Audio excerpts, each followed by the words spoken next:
Badang versus Aklas, grabe itong laban na to. Si Badang kasi parang ano din yan eh. Bigla-biglada na, magaling din sa freestyle si Badang, bigla-biglada ng may, parang may bumubulong na demonyo dyan na, Badang, sabihin mo to. Tapos ayun na, bigla na lang boom. Si Aklas ganun din eh.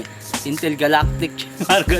Kakaiba siya eh. Iba yung aura niya, iba yung style niya eh. Ba't si Badang, dala niya yung comedy, si Aklas, yung unorthodox style. Yan. Parehong ano yan eh.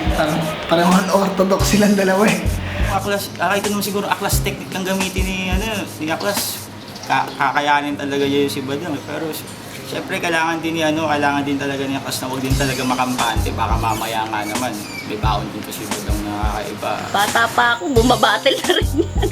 Kaya hindi ko rin masabi eh. Alam ko mas matanda yun sa akin pero tingnan na lang natin. Utang ina mo, Aklas! Papatayin kita! Gusto mo ganito? Utang ina mo? Hintayin mo laban natin. Pukin ang ina mo, hindi kita pagbibigyan. Hayop ka. Matitikman mo si Badang. Patay ka! Iba yun. So, tawagin na lahat ng insekto, si Badang, puta lahat ng mga may binigi dyan, lahat ng mga masakit na salita. At si Aklas, nako, kilala nyo naman. Wala ng 150 ngayon dahil kay Aklas. My God. Kaya... Based on experience, kumbaga ang kalaban, parang dinadaan niya lang sa ano eh, alam mo yun. Pero, syempre, kailangan dito maghanda rin, hindi lang puro self-confidence. Kailangan na handa ka rin sa battle mo kung sino mga kalaban mo. May ibubuga rin to si Badang, lalo na makakuwela yung mga patawan niya. Aklas ako dito pag hindi nabigkas lahat ni Badang hindi niya nabigkas lahat ng mura dito sa mundo. Yo, pwede.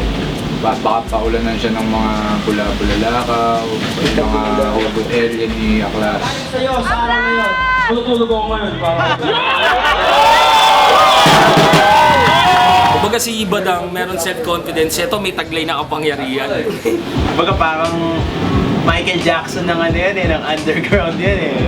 He's like a thriller in his own way, so... Kasi si Aklas, hindi ko alam kung saan ba talaga galing yun eh. Kung saan planeta ba o sa kubeta eh. Hindi ko alam kung saan eh. O isang baguhan na daming alam, tapos isang maraming alam na datihan. Kumbaga pagsalpukin na lang natin kung sino yung mas makikibabaw sa kanilang dalawa. Parang ang laban na ito eh, alien laban sa freestyler. Parang ganun.